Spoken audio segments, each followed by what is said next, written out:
চলো তোমাদের সঙ্গে আজকে আমি শেয়ার করি যে আমি কি কি বাজার করলাম আর কি দিয়ে কি রান্না করলাম। দেখবে তো বলো, চলো শুরু করে দিই। তো প্রথমে আমি দেখো কাঁচামরিচ আর টমেটো আনছি। এগুলোর যে দাম, এত দাম জানো, অনেক দাম।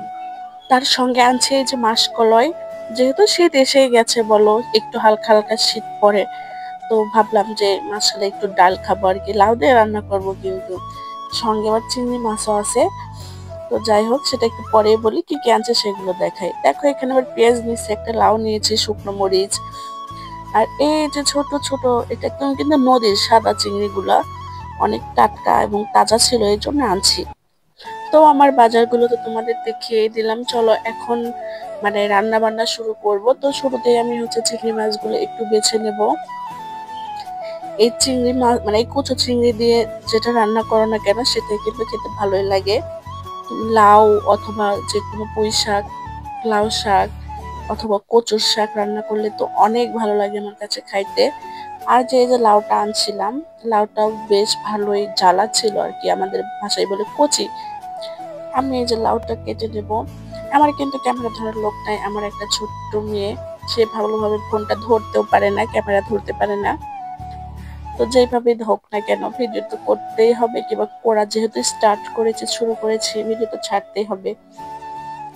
আমার লাউ কাটা শেষ, এখন আমি যে বললাম না মাসকলাই দিয়ে রান্না করব, তাই মাসকলাই একটু ভেজে নিচ্ছি। এই মাসকলাইটা যখন ভাজা হয় তখন যে একটা ঘ্রাণ বের হয়, অনেক সুন্দর। এটা আমি এখন পাটাতেও পাটাতে বাটি নাই, ব্লেন্ডার করে গুঁড়ো করে নিয়েছি। তো এখানে আমি কাঁচামরিচ, পেঁয়াজ, আবার এই দেখো চিংড়ি মাছ। এই যে একটু চিংড়ি মাছ ছিল না, তার কিছুটা রান্না করেছি, আবার কিছুটা রেখে দিয়েছি, অভাবের সংসারে একটু একটু করে খাওয়া দরকার। তো এখানে লবণ, মরিচ, তেল, আর কি যা যা লাগে, যে ধনিয়া গুঁড়া, জিরার গুঁড়া, যাই হোক যা যা উপকরণ লাগে সবগুলো দেওয়া হয়ে গেছে। আর এই যে লাউটা দিয়ে রান্না করব, লাউটা যে এত পরিমাণ সুন্দর ছিল, একদম আউলায় গেছে। তো একটু আমি এখন কষাই টষাই নিচ্ছি। আমার এই যে কষানো হয়ে গেছে, দেখছো? একটা ভিডিও করতে যে কতটা পরিমাণ সময় লাগে, কিন্তু দেখানোর সময় কাটছাট করে দেখা যায় যে 2-1 মিনিটের ভিডিও হয়ে যায়, কিন্তু এইগুলো রেডি করতে 2-3 ঘন্টা সময়। তো আমার লাউ কষানো হয়ে গেলে আমি এখানে ডালগুলো দিয়ে দিছি, যেগুলো ব্লেন্ডার করে রাখছিলাম। আমি কিন্তু পরে একটু আবার টমেটোও দিয়েছি, ভালো লাগার জন্য আর কি।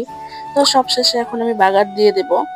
এখানে রসুন থেতো, পেঁয়াজ, সঙ্গে একটু কাঁচা জিরা দিয়ে ভেজে এই যে বাগারের জন্য রেডি আর কি, বাগার দিয়ে দিলাম।